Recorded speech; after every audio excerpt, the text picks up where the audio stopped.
Well, it's just the start of March, but boy, we've had a year's worth of ups and downs in the markets. And you think about all the themes this year. This week now, we've got the tariff uncertainty, trying to figure out where the economy is going. But you had this huge run up in tech stocks and all this money going into AI names, and then people wondering if that trend was going to continue. So I wanted to bring back Jim Thorne, he's Chief Market Strategist at Wellington-Altus Private Wealth, to talk a little bit more about how he is positioning portfolios at this stage of the game. Again, only March, but we've been rattling off a lot of themes over the last few weeks. Where do things stand for you as an investor right now? So, two basic foundations, right? One is the global economy is slowing. And two, we have reflation. Our interest rates are coming down and we're getting stimulus, right? And so in that type of environment, if we use history as a guide, you want to go into those stocks that you just mentioned that are getting hammered, secular growth names like AI. Bitcoin works really well here. And you don't really want to have a large exposure to cyclicality.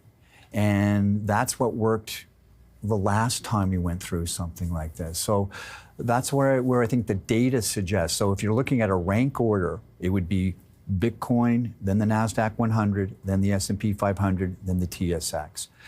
And how does that play out per se? Because you've got many markets. You've got the daily market swings. You've got the long-term investor. I would say that, fear levels are higher this week than they had been for a while. And people might say, Jim, Bitcoin, NASDAQ 100, those seem like really choppy waters right now. At what point does the idea of a more supportive monetary and fiscal policy landscape bring money back into those kinds of investments?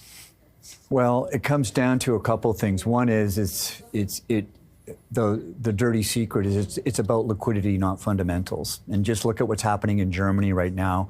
In the DAX, it just had a massive movement because of liquidity, not because of fundamentals. The government basically said we were at the ready, right, with the bazooka or whatever. Right, and so you've got that happening. And so what I'm suggesting to you is that once Mr. Trump or President Trump reduces the tone and the rhetoric, which I think is starting to happen as I go off his Twitter feed or his X feed, I think what we're going to do is the level of uncertainty is going to come down. People are going to realize that we're in a transition period, which is going to be a growth scare.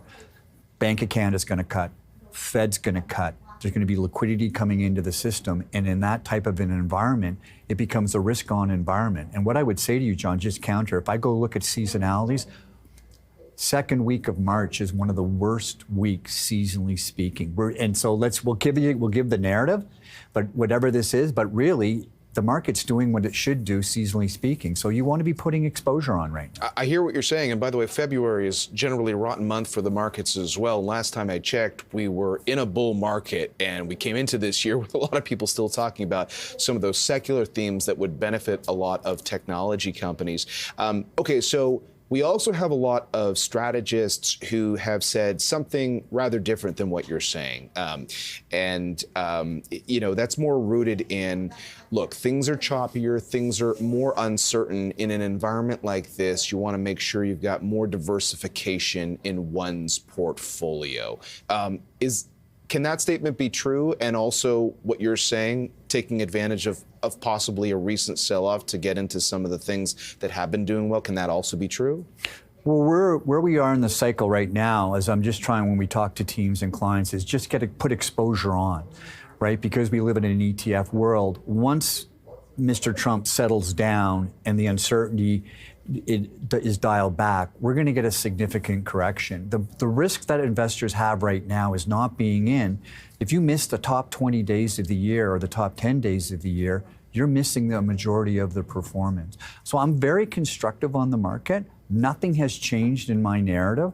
We're going to have these normal, natural, healthy pullbacks. We're having one. Nothing's really changed in my view. And real quickly, because you mentioned Bitcoin, which has been more volatile and even didn't sort of get a big spark after some big news out of DC. But additionally, at a time when a lot of people have been saying, hey, it's a great time for gold. I know it's up, but it could continue climbing. Give us your 2 cents, so to speak, on Bitcoin.